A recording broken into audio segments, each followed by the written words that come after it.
Bonjour à toutes et à tous les gars, j'espère que vous allez tous très bien. Donc aujourd'hui on se retrouve, c'est assez spécial. Ce soir on va voir la news sur l'ETF Ethereum. Est-ce qu'il va être accepté? Est-ce qu'il va être refusé? On va savoir ça tout à l'heure à 22 h heure française. Donc on risque d'avoir énormément de mouvements. Donc je vais prendre une décision assez difficile que je vais vous partager durant cette vidéo. Je vais vous partager pourquoi je prends cette décision justement. On est sur un niveau extrêmement important, d'accord? Et surtout à un moment extrêmement critique, d'accord? Parce qu'il y a plusieurs possibilités justement suite à l'acceptation, le refus de l'ETF. Je vais vous expliquer tout ça plus en détail un petit peu plus tard dans la vidéo. Donc j'ai pris quelques profits sur mes positions spot, je vais tout vous expliquer pourquoi, je vais vous partager mes arguments. Bien évidemment, n'oubliez pas que ce n'est pas un conseil d'investissement, je vous partage simplement moi ce que je fais, pourquoi je le fais, dans un but de pédagogie, donc simplement pour savoir comment moi je fonctionne. Je ne vous incite pas du tout à faire la même chose parce que il y a des risques, d'accord? Donc si vous prenez une décision, c'est la vôtre, ce n'est pas la mienne, d'accord? Dans tous les cas, moi je vous partage simplement ce que je fais. On ira voir également le trade que je vous ai partagé hier soir sur le groupe Telegram qui a Take Profit, donc magnifique. Je vais vous expliquer l'analyse, je vais également vous expliquer ce qu'a fait après le Bitcoin, un setup assez intéressant qu'on voit d'ailleurs assez souvent. On ira voir pas mal d'alt du coup, justement pour appuyer mes propos. On ira voir également le S&P qui fait un setup assez intéressant. Assez de blabla les gars, on est parti directement pour la vidéo. Je vous souhaite un bon visionnage et n'oubliez pas de liker la vidéo et de vous abonner si ce n'est pas déjà fait. Et si vous aimez mon contenu, ça m'aide vraiment énormément. Et puis les gars, je vous souhaite un bon visionnage. Allez, on est parti. Exceptionnellement, on va directement commencer par le S&P, donc les marchés américains, le S&P 500 qui regroupe les 500 plus grosses entreprises américaines. On voit directement, en 45 minutes si vous le souhaitez, on voit une très jolie distribution, d'accord, très très belle, franchement elle est très très belle. On voit un buying climax, un automatic rally, un ST et un uptrust juste ici. Donc, comment elle se divise cette distribution? Tout simplement avec donc les trois premiers mouvements, le buying climax, l'automatic rally et le ST, qui donc crée une résistance juste ici, et puis le uptrust, donc la deuxième phase de la distribution, qui permet la liquidation, donc la liquidation de cette résistance, donc récupérer toute la liquidité qui est présente juste au-dessus de la résistance pour par la suite exécuter un mouvement baissier ou au moins un mouvement baissier jusqu'à la trading range ici aux 5282 points. Ok, donc là on a ici repéré la trading range et donc je m'attendrai à ce qu'on vienne au moins la chercher. Maintenant peut-être qu'on ira en dessous. Ok, on voit ici qu'on a un gap à venir combler, possiblement qu'on viendrait ici chercher cette demand. Faut pas oublier d'ailleurs, si vous vous souvenez un petit peu, si vous étiez là à ce moment-là, on va utiliser l'indicateur Global World Monetary Supply M2, donc la M2 mondiale, tout simplement, on va se mettre en 3 jours, on verra assez bien. Donc c'est tout simplement la totalité de la M2, donc la M2 c'est un agrégat qui regroupe donc la monnaie d'un pays, et là en l'occurrence cet indicateur regroupe toutes les monnaies libellées en dollars. Donc ça nous donne une bonne indication en fait de l'offre de monnaie qui est actuellement en circulation dans le monde. Et en fait, on voit qu'à chaque fois, dès que le prix du S&P dépasse la supply de la M2 mondiale, on a un retracement plus ou moins conséquent. Comme on peut le voir à chaque fois qu'il y a donc un petit marteau et un petit cercle vert, à chaque fois, en fait, on passe au-dessus. Vous voyez ici, par exemple, il faut se mettre en logarithme, mais on voit ici, on passe au-dessus, ok, on passe juste au-dessus là, tac, on a le retracement, on passe ici, on a le retracement, également ici, etc., etc.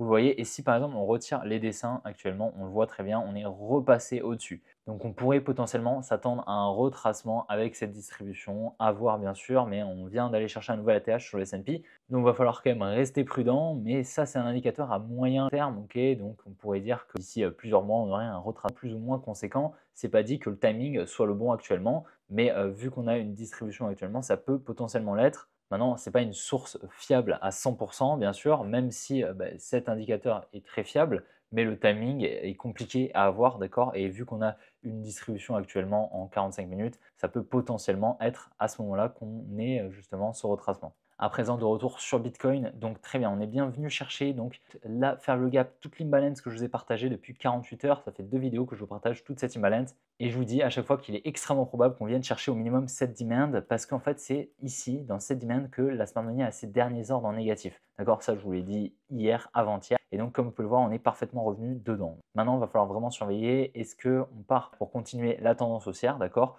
ou bien on redistribue, on entame une tendance baissière, ok, en venant shift la structure ici. Si on casse la structure en 1 heure ici, là ça sera un petit peu baissier, donc voilà, pour le moment on est haussier, mais si on vient à casser cette structure ici au niveau des 66 300 $ à peu près, il sera assez baissier le Bitcoin selon moi. Dans tous les cas, on a donc comblé toute cette imbalance, on est venu mitigater une partie de la demand juste ici aux 67 000 $, donc ça c'est franchement assez cool. Par contre, si on regarde un petit peu, donc je vais vous montrer un petit peu le trade que j'ai pris hier soir, comment je suis rentré. Donc voilà le trade. Comme vous pouvez le voir, je suis rentré juste ici au changement de structure en lower time frame. On était donc venu chercher toutes les liquidités qu'on avait ici. On vient chercher le high ici, on revient dans une supply un petit peu plus profondément, surtout pour venir chercher les liquidités. Et donc moi, je rentre au changement de structure avec des targets en fait sous le low juste ici. Je vais vous montrer sous ce low ici. Et vous le voyez, on est parfaitement venu le chercher. Tout simplement, mon take profit, ça a été extrêmement rapide. Comme on peut le voir, l'exécution du trade a duré 40 minutes. Donc vous voyez, ça a été assez rapide. Donc zéro drawdown sur trade, c'est-à-dire qu'on ne m'a quasiment pas mis en négatif. Comme on peut le voir, une petite mèche. Mais voilà, zéro drawdown, globalement, on m'a vraiment pas mis en négatif, sachant que le trade s'est clôturé ici. Donc très très cool. Je l'avais partagé bien évidemment lorsque je suis entré sur le groupe Telegram. Donc si vous n'êtes pas déjà membre, n'hésitez vraiment pas à le rejoindre. Le lien est en description. Qu'est-ce qu'on voit après? C'est un setup assez clean qu'on a vu juste après. On le voit ici, on a donc une espèce de trendline ici, mais généralement une résistance en fait qui a été créée juste ici. Voilà, que je vais vous mettre en bleu. On le voit donc, on l'a liquidé juste ici, comme on peut le voir, avec ici une distribution en lower time frame. On est surtout revenu ici dans une supply très intéressante. Voilà, on est revenu ici dans une supply intéressante pour combler en fait le reste de l'imbalance qui était présent juste ici. Vous voyez ma souris, juste là, on avait encore de l'imbalance à venir combler pour justement mitigater cette demand. Parce que l'imbalance, en fait, c'est simplement un indicateur qui nous montre tout simplement qu'une supply ou une demand n'est pas mitigated, qu'on n'est jamais revenu en fait dans cette zone. Et donc là, l'imbalance était très pertinente et nous a bien montré qu'on n'était jamais revenu ici dans cette supply, tu le vois. Donc on est bien revenu dedans, mitigated la supply, et ensuite on a injecté des ordres à la baisse et on voyait toute cette confluence en fait, ces liquidités qu'on avait au sud. En fait, on avait énormément de stop loss qui s'accumulaient sous chaque lot qu'on ne venait pas chercher, tu le vois. Et c'est pour ça qu'on a eu cette grosse accélération baissière, en fait, hein, tout simplement.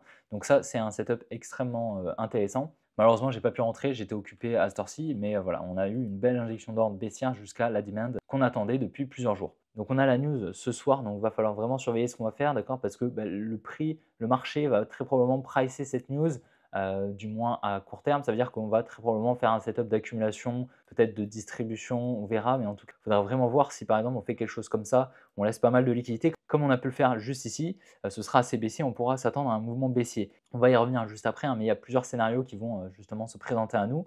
Mais il va vraiment falloir surveiller ce qu'on va faire ici dans cette zone, d'accord? Si on commence à accumuler, à faire quelque chose comme ça, qu'à la news on liquide, il sera possible par la suite qu'on effectue un mouvement haussier avec un changement de structure bien sûr et peut-être en confluence des liquidités au nord avec un setup donc d'accumulation de week-off. Mais si on regarde un petit peu en 15 minutes ou en 30 minutes, voilà, on a pas mal d'imbalance juste ici, tu le vois, à venir combler. Donc il serait intéressant de venir juste là, ici, dans cette supply, juste ici, ce qui nous permettrait donc de combler l'imbalance et surtout de venir chercher la supply, cette supply en fait qui effectue la mitigation, donc qui referme les ordres qu'il y a juste au-dessus, d'accord? Tous les ordres en fait en achat ici, ils sont refermés par cette supply juste là, d'accord? Donc il serait intéressant de venir au moins mitigated cette supply en fonction de la news, d'accord? Peut-être qu'après on ait un mouvement baissier, un sell de news, parce que globalement, ce qu'il faut savoir, c'est qu'il y aura trois scénarios qui vont se présenter à nous. Le premier, c'est donc un sell de news, c'est-à-dire que l'ETF est accepté, d'accord, mais le marché a déjà pricé la news, on a déjà eu ce gros mouvement haussier, donc ça veut dire qu'on va possiblement avoir un petit mouvement haussier, chercher les liquidités, mitigated la supply, pour par la suite avoir un gros mouvement baissier qui nous ferait un petit retracement, d'accord? Donc à ce moment-là, si on a un sell de news, je m'attends à ce qu'on vienne chercher ce low ici et possiblement créer une plus grosse structure comme ça pour continuer la hausse à moyen terme, ok? Donc un petit sell de news, histoire juste de nettoyer le monde, en fait, tout simplement, et pour par la suite continuer sur un marché un petit peu plus sain, ok? Donc c'est un scénario qui est possible. Dans tous les cas, à mon avis, si on a un sell de news, on aura dans un premier temps un mouvement haussier pour inciter les gens à acheter, que la smart money puisse par la suite vendre ses ordres et puis par la suite, sell de news, on effectue un mouvement baissier. Et donc cette zone ici des 69 200 serait intéressante possiblement pour un retour avant un sell de news. Deuxième scénario, les ETF sont refusés, donc on ne sait jamais, d'accord, c'est possible. Personnellement, je pense pas, je pense qu'on a plus de chances qu'ils soient acceptés, mais s'ils sont refusés, on devrait avoir un gros retracement, un gros mouvement baissier qui devrait retracer tout ce mouvement, à mon avis, même peut-être aller chercher un petit peu plus bas, à voir, ok.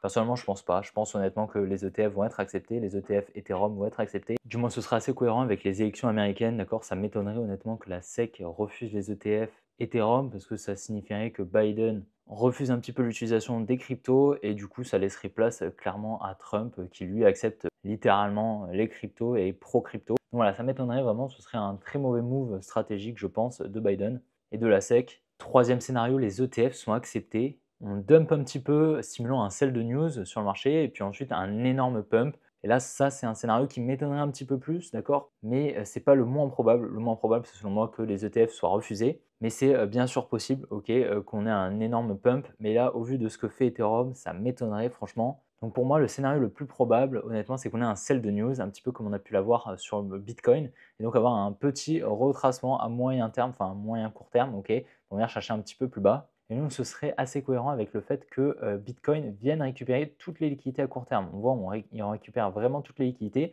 On n'en laisse pas beaucoup, on en laisse un petit peu à moyen terme avec cette espèce de trendline ici. D'accord, mais rien de dingue, ok. Donc, rien qui nous fait, en fait, on n'a pas vraiment des equal high ici qui se créent, tu vois, ou qu'on laisse pour venir les chercher un petit peu plus tard. Là, on vient vraiment tout récupérer. Donc, ça me paraît assez baissier à court terme. Maintenant, comme je t'ai dit, tant qu'on ne casse pas ce lot, on est toujours bullish et on peut toujours s'attendre à ce qu'on vienne donc énormément pump et avoir un gros mouvement haussier ce soir. C'est quelque chose, c'est tout à fait possible. Donc c'est une décision qui est très très compliquée à avoir. Parce que pour moi, voilà, on a deux scénarios qui sont assez probables. Comme je t'ai dit, on a un gros sell de news ou un big pump assez dégène. Mais personnellement, je trouve plus probable, c'est seulement un sell de news. Ça me paraîtrait assez cohérent parce qu'honnêtement, tout le monde sait et tout le monde pense pertinemment que les ETF vont être acceptés. Et on voit clairement les médias qui poussent ça, qui poussent justement que les probabilités sont très hautes pour que les ETF Ethereum soient acceptés. Donc ça me paraîtrait assez cohérent, sachant que tout le monde attend que l'ETF soit accepté et beaucoup sont en longue actuellement. Donc à présent, on va analyser l'Ethereum. Donc l'Ethereum, je suis assez déçu. Pourquoi? Parce qu'il n'est pas du tout venu combler toute cette faible gap ici. On aurait pu combler une partie, on n'y est même pas revenu dedans. D'accord? Donc pour moi, ça me paraît peu probable en fait qu'on n'y vienne pas. D'accord? Donc je m'attends à ce que pendant la news, on y vienne. Ok? Donc je pense qu'on va y venir pendant la news. Donc la fair value gap qui commence au niveau des 3621 $. C'est une fair value gap, une imbalance, un higher time frame. Et en fait, on voit ici qu'on est potentiellement ici en train de distribuer. Tu vois ici, on crée une résistance, juste ici, qu'on est venu liquider, juste là. Donc en fait, on a le bank climax, on aurait l'automatic rally ici avec une tiers juste là, qu'on est venu casser avec un SOW ici. Puis ensuite, on a créé ici un secondary test, donc qui nous crée une résistance, donc pas mal de liquidité juste au-dessus. On est venu donc liquider juste là avec le uptrust. Et sauf que là, ici, là, ce qu'on est en train de faire à court terme, personnellement, je ne pense pas qu'on est le top ici. Je vais t'expliquer pourquoi. Moi, je pense ici qu'on est plus sur un setup de UTAD, donc une deuxième liquidation de la distribution. Donc là, on viendrait chercher ce high, selon moi, pour effectuer un nouveau high et pour ensuite venir récupérer les liquidités qu'on a ici, ok, donc au minimum venir chercher ces liquidités, venir combler une partie de l'imbalance pour par la suite potentiellement continuer une hausse, ok. Pour moi, la news, voilà, ça ne reste que mon avis, d'accord, n'oublie pas. Pour moi, on va avoir un gros mouvement haussier qui va venir liquider ce high pour par la suite exécuter un petit mouvement baissier, d'accord, un petit mouvement baissier un petit peu plus gros que le mouvement haussier qu'on aurait eu juste avant. Maintenant, voilà, ma prochaine target sur l'Ether, ça va être donc ici, on aurait une demand juste ici, tu vois. Mais ma plus grosse target, ce serait donc ici le bloc institutionnel, juste là au niveau des 3350 $. Donc tu vois qu'on vienne au moins mitigated tous les ordres qu'on a là en revenant au minimum à ce niveau ici. Tu vois, ce serait assez cohérent honnêtement qu'on ait un mouvement baissier plus ou moins conséquent jusqu'à cette demand. Ce serait assez cohérent avec un sell de news, ça me paraîtrait assez cohérent. Et tu sais à quoi ça me fait penser ça, tu vois, ce setup de distribution. Je vais te montrer, hein, on va donc mettre deux charts. Donc on va aller voir la charte du Bitcoin au moment de l'ETF. Donc tu vois, on est actuellement donc au moment où on a accepté les ETF Bitcoin. Donc tu vois, c'était ici qu'on a eu l'acceptation. Et en fait, si tu compares un petit peu, qu'est-ce qu'on a? On a donc une création d'une résistance juste ici, qu'on a juste là, tu la vois. On est venu la liquider juste ici, juste là. Et puis par la suite, on est venu créer un high, puis un high juste en dessous, tu vois, un petit peu comme ce qu'on a juste là, si on enlève ça. Tu vois, donc on a un high, puis un high juste en dessous. On crée un peu de liquidité au sud, puis un peu de liquidité au nord, comme exactement ce qu'on a ici, un peu de liquidité au sud, un peu de liquidité au nord. On a une dernière liquidation, tu vois, exactement comme ici. On a la news qui tombe juste là, et puis par la suite, on a le dump et on vient chercher la trading range. Donc nous, la trading range a déjà été liquidée. Du coup, on la mettrait donc au niveau des liquidités, ici au niveau des 3600. Donc on aurait, je pense, un sell de news qui se passerait juste là, et donc un petit mouvement baissier au minimum à la suite d'une deuxième liquidation de la distribution pour par la suite venir chercher donc la fair value gap juste là. Donc tu vois, c'est un scénario qui me paraît assez cohérent honnêtement avec justement l'acceptation des ETF qu'on a eu ici. Il ne faut pas oublier que les ETF de Grayscale futurs ont été acceptés au top du marché 2021. Donc en novembre 2021, ils ont été acceptés et puis ensuite on a entamé le bear market. Je ne dis pas qu'on va entamer un bear market, mais je pense qu'on va pouvoir entamer un petit mouvement baissier, petit, d'accord, plus ou moins conséquent. Donc voilà, un petit moins 10-13%. Voilà, sur l'Ethereum, ça me paraît très cohérent. Maintenant, le Bitcoin retracera peut-être un petit peu moins, étant donné que ça l'impacte un peu moins que l'Ethereum, vous vous doutez bien. Mais ça me paraît être un scénario assez cohérent, honnêtement. Maintenant, voilà, ça ne reste que mon avis, et vu la distribution qu'on est en train de faire, ça me paraît assez probable qu'on ait quelque chose de semblable à ce qu'on a eu ici. À présent, on est sur le fait, en fait, il n'y a vraiment rien de bullish. Honnêtement, il n'y a rien de bullish, honnêtement, sur le fait. C'est assez dur parce que c'est une de mes plus grosses positions, et donc je viens de prendre 50% de profit sur le fait, juste ici, d'accord, un petit peu au-dessus du prix actuel. Globalement, on a liquidé ici cette trendline. Tu le vois ici, on a distribué en lower time frame. Je vous ai partagé cette distribution lorsqu'on y était dans le groupe Telegram. Tu le vois ici, on a vraiment une belle distribution, un Bank Climax, Automatic Rally, un ST et un Uptrust juste ici et un UTAD juste là. Et ensuite, on est venu chercher la tier qui était juste ici. Et je m'attends honnêtement, je pense honnêtement qu'on va venir liquider un petit peu plus bas et venir chercher la trendline au sud, du moins toutes les liquidités qu'on a ici avec ce support, et ici ce support, et ici ce support. Je pense qu'ici, on va venir littéralement chercher toutes ces liquidités. Ça me paraîtrait vraiment, vraiment cohérent. Maintenant, à voir, ça ne reste que mon avis. Comme je te l'ai dit, j'ai pris cette décision de prendre 50% de mes profits sur cette position parce que j'étais assez exposé sur le fait. J'avais une assez grosse position. Donc voilà, j'ai toujours une grosse position, mais beaucoup moins grosse. Et j'ai déjà pris les profits. Tu vois, j'avais acheté du fait le 1er mai ici. Donc j'étais sur environ 20%. Donc c'est pas trop mal. Donc je prends 50% de ma position en liquidité que je pourrais potentiellement, je pense, injecter un petit peu plus bas. Dans tous les cas, là, honnêtement, pour moi, cette trendline a été liquidée et il y a trop de raisons, honnêtement, de venir chercher plus haut sans venir chercher au sud. Ok, selon moi, vraiment, la liquidité au sud va être récupérée, mais comme je t'ai dit, ça n'est que mon avis. Pareil, j'ai pris quelques profits sur le PP parce que déjà, on est assez haut. J'ai quand même fait un x3 et là, j'ai l'impression qu'on est en train de distribuer. Donc, on aura une trendline range juste ici avec donc une création d'une trendline juste ici ou pas mal de liquidités qu'on est venu chercher ici avec une distribution fractale. On peut aller la voir. On a le Bank Climax, l'Automatic Rally, le ST et le Uptrust. Ensuite, on est venu créer une trendline ici qu'on est venu liquider juste là avec pareil une distribution. Tu la vois en lower time frame. On a là une distribution, je vais te montrer. On a un Bank Climax, un Automatic Rally, un ST et un Uptrust. Donc tu vois, je pense qu'on va venir protéger ce high à court terme. C'est pour ça donc que j'ai pris quelques profits, j'ai pris 50% pareil de ma position. Donc tu vois, on est en train de créer une trendline, je m'attendrais à ce qu'on vienne la liquider, qu'on vienne peut-être effectuer un mitigation de cette supply pour par la suite effectuer des plus bas, venir chercher les liquidités qu'on a ici au sud. Et également, donc la trading range qu'on a, je ne pourrais pas te dire le prix parce que tu as bien vu, il y a plein de zéros, mais possiblement venir chercher ici cette demand. Donc pareil, je ne pourrais pas te dire le prix, mais voilà, tu vois à peu près, c'est cette demand sous la trading range. Tu ne devrais pas avoir de mal à la retrouver sur ton graphique. Donc je pense honnêtement qu'on peut effectuer un petit retracement ici et je pense que ça peut être un bon niveau pour recharger un petit peu, mais j'ai pris les profits dans le cas où justement on effectue un plus gros retracement. Ce qui n'est pas forcément le scénario que je privilégie, mais que je prends en compte tout de même parce que on le voit, on est quand même très très haut ici et on a un petit peu de liquidité ici là sous ces lows. Donc voilà, je vais surveiller tout ça. Dans tous les cas, voilà, pour le moment, la prochaine target ici pour moi c'est là. En tous les cas, je garde un bag et quand même sur le PP.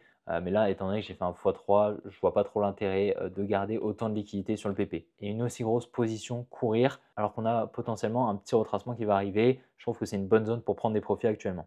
Sur le link, donc on est bien revenu dans la supply. Donc cette supply, je voulais partager vraiment quand on était ici. Je vous ai dit que le retour dans la supply ici était extrêmement pertinent. Tu vois, on a eu une magnifique distribution que je te partage depuis un moment. On est bienvenu enfin chercher la trading range juste ici. Donc on a eu plusieurs liquidations. On en a eu 3, tu vois. 3 en higher time frame et 5 en lower time frame. Donc tu vois, une assez grosse distribution assez longue. Mais tu vois pourquoi cette supply était pertinente. On était ici au niveau d'un gros support résistance. Et donc en fait, ici, lorsqu'on est venu au contact de ce support, la Domini, elle a acheté beaucoup de links. Et la Smart Money en face a pu injecter ses positions sans venir décaler le carnet d'ordre dû à la contrepartie qui a été injectée ici. Donc elle va venir protéger ses positions pour par la suite potentiellement venir chercher les liquidités qu'on a au sud juste ici. Donc tu vois, effectuer quelque chose comme ça me paraîtrait assez cohérent honnêtement. Et tout comme le fait, on a vraiment pas mal de liquidités au sud. Et là, étant donné qu'on a une grosse distribution, vraiment elle est assez grosse quand même, tu la vois, on la voit même en 12 heures. Donc ce serait une distribution, je dirais, en 3 heures. Donc tu vois, elle peut vraiment libérer un gros mouvement. Donc maintenant qu'on a cassé la tiers, on est potentiellement ouvert à un retournement. Ok, mais dans tous les cas, je pense que la supply va s'exécuter. Il est possible à présent qu'on vienne récupérer les liquidités au sud. Bien évidemment, je t'ai dit, ça reste que mon avis. Donc c'est un avis à prendre avec des pincettes. Moi, dans tous les cas, je n'avais quasiment plus de link. J'ai une petite position que je garde à très long terme sur le link, que j'avais acheté très bas, mais j'avais déjà pris les profits, donc je la laisse. Dans tous les cas, je ne fais pas de mouvement sur cette position sur le link. Injective, tu vois, c'est un petit peu l'altcoin qui me met le doute, tu vois, parce qu'ici, on a eu une belle accumulation, ici avec un support et une liquidation juste là, dans une demand pertinente. Je ne prends pas en compte cette mèche parce que honnêtement, elle est beaucoup trop volatile selon moi. Et donc voilà, je prends en compte seulement cette accumulation. Donc voilà, ici tu le vois, on est en train de créer pas mal de liquidités. Donc je m'attendrai à un mouvement haussier pour venir chercher ici la supply des 31 $, 32 $ à peu près. Par la suite, peut-être avoir un tournement, mais pour le moment on est bullish, donc je m'attendrai à des plus hauts actuellement sur le injective et qu'on vient de protéger ce lot. Donc c'est assez bizarre parce que j'ai pas le même biais sur tous les altcoins. C'est pour ça qu'il y en a forcément un des deux qui va pas s'exécuter, donc soit l'injective, soit les autres, ok.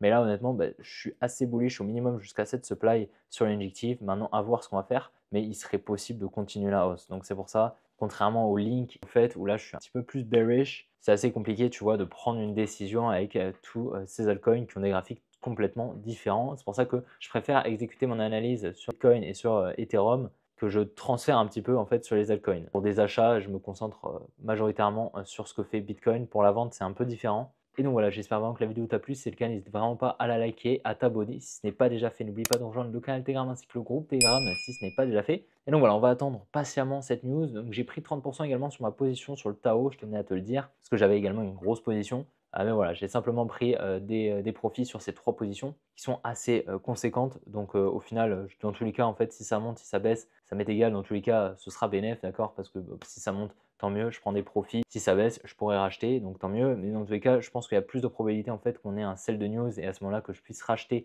un petit peu plus bas ou au moins à mes points de vente, ok?